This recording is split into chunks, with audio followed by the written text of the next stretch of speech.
നമസ്കാരം. പുതിയൊരു വീഡിയോയിലേക്ക് എല്ലാവർക്കും സ്വാഗതം. ചെണ്ടുമല്ലി കൃഷിയിൽ നമുക്ക് ലാഭം കുറയാനും അല്ലെങ്കിൽ ചെണ്ടുമല്ലി കൃഷി നഷ്ടത്തിലായി പോകാനും കാരണം പലതുണ്ട്. അതിലുള്ള മെയിനായിട്ടുള്ളൊരു കാരണമാണ് കീടരോഗബാധ. അതിൽ കീടങ്ങളിൽ തന്നെ ഏറ്റവും പ്രധാനപ്പെട്ട ഒരു കീടമാണ് പൂമൊട്ട് പുഴു എന്ന് പറഞ്ഞിട്ടുള്ള കീടം. അപ്പോൾ ഇതിൻ്റെ ശലഭങ്ങൾ, അതായത് പൂമൊട്ട് പുഴുവിൻ്റെ ശലഭങ്ങൾ ഇളം പൂമൊട്ടുകളിൽ മുട്ടയിടും. അത് വിരിഞ്ഞിറങ്ങുന്ന പുഴുക്കൾ വിരിയാനായിട്ടുള്ള പൂക്കളെ തിന്ന് നശിപ്പിക്കും. അപ്പോൾ ഈ പുഴു ഇലകളെയും തിന്ന് നശിപ്പിക്കുന്നത് കൊണ്ട് തന്നെ ചെടികൾ അപ്പാടെ തന്നെ നശിച്ചു പോവുകയാണ് പതിവ്. അപ്പോൾ ഇത് നമുക്ക് എങ്ങനെ നിയന്ത്രിച്ച് നിർത്താമെന്നുള്ളതിനെ പറ്റിയാണ് ഇന്നത്തെ ഈ വീഡിയോ.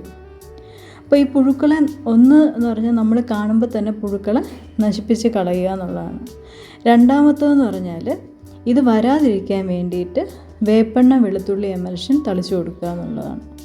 ഇപ്പോൾ വേപ്പെണ്ണ വെളുത്തുള്ളി എമൽഷൻ എങ്ങനെയാണ് ഉണ്ടാക്കണമെന്ന് വെച്ചാൽ 20 ml വേപ്പെണ്ണ, 20 ഗ്രാം വെളുത്തുള്ളി ചതച്ചത്, ഇത് രണ്ടും കൂടെ മിക്സ് ചെയ്യുക. എന്നിട്ട് അതിലേക്ക് 5 ഗ്രാം സോപ്പ് ചൂടുവെള്ളത്തിൽ ലയിപ്പിച്ചത് ചേർത്ത് കൊടുക്കുക.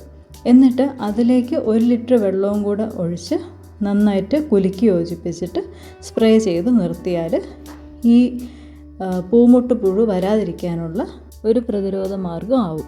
ഈ കീടത്തിൻ്റെ ആക്രമണം രൂക്ഷമാവുന്ന അവസ്ഥയിലാണെങ്കിൽ ഇമിഡാക്ലോർപിഡ് എന്ന് പറഞ്ഞ കീടനാശിനി 1 ml 3 ലിറ്റർ വെള്ളത്തിൽ നേർപ്പിച്ചിട്ട് തളിക്കണം.